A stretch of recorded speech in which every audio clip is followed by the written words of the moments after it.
Good evening, YouTube friends and family. This is Laura coming to you with part two of maximizing your VA hospital medical appointments.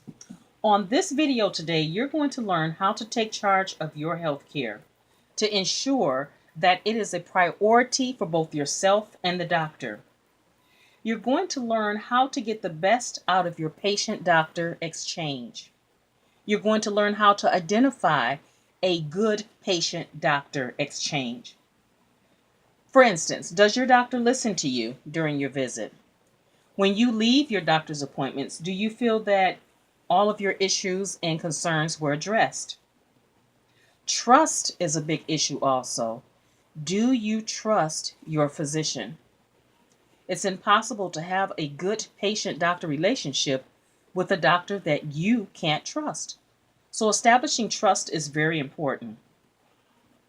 As with any type of relationship or any type of goods or services exchanged, if something does not work, you need to end it. If your patient-doctor relationship is not working out to the best of your benefit, then you need to end it. Anything that's bought or exchanged in as far as the services field, you can expect a complete refund or an exchange if a product or service does not work for you. And the same thing applies to the patient-doctor relationship. On the previous video, I discussed with you two tips. Tip number one, the importance of writing down questions prior to your appointment. Tip number two, the importance of keeping an accurate list of all the medications that you're taking.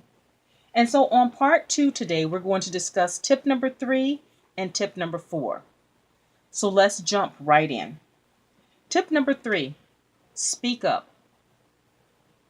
Don't be afraid to speak up and ask questions or to address any concerns that you may have about a treatment plan.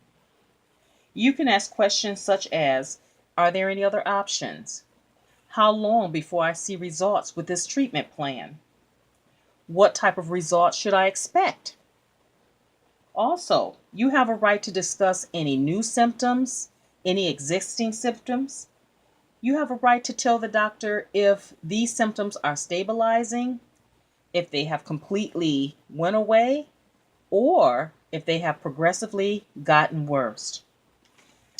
Tip number four, it is so important to be honest with your doctor. Honesty is the best policy.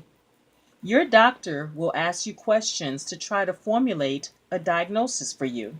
And most of this information will be subjective because only you can describe what's going on inside of your body, such as symptoms or pain. Yes, the doctor can make a diagnosis based on objective information, things that can be seen with the naked eye, such as a wound, a scar, if there's some infection to be seen, if there's redness. But as far as most of the time, if there's something going on internally, you have to be able to describe that clearly and accurately to the best of your ability in order to help the doctor to formulate a treatment plan that works for you. During your doctor's visit, you will be asked about your pain level, if it's on a scale between 1 to 10. If it's a 3, be honest, it's a 3. If it's an 8, tell the doctor it's an 8.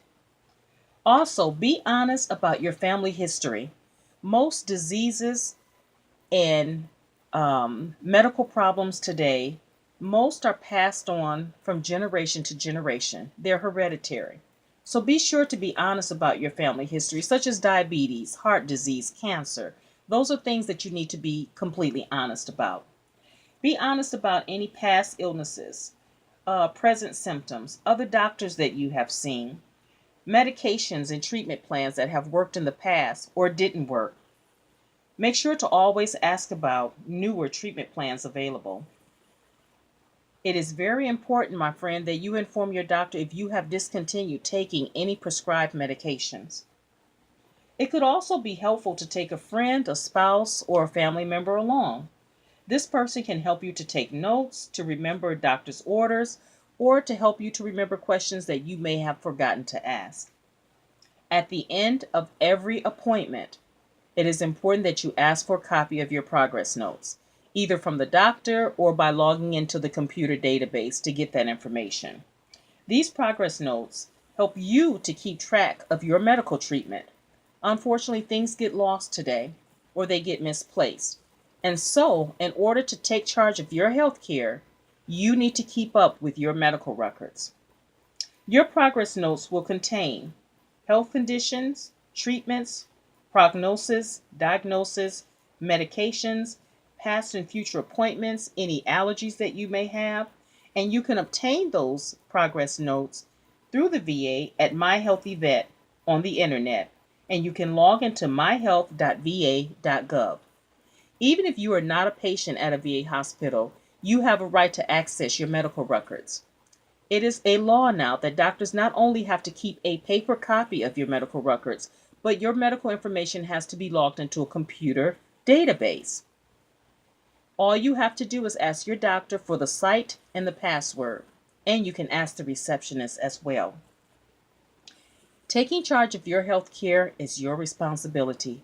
It all begins with you. So take care of yourself. My friend, if you have enjoyed the content of my YouTube channel, please like, subscribe, leave a comment, or share. Share this information with someone. It could save their life. And as always, my friends, until we meet again, bye-bye, my friends.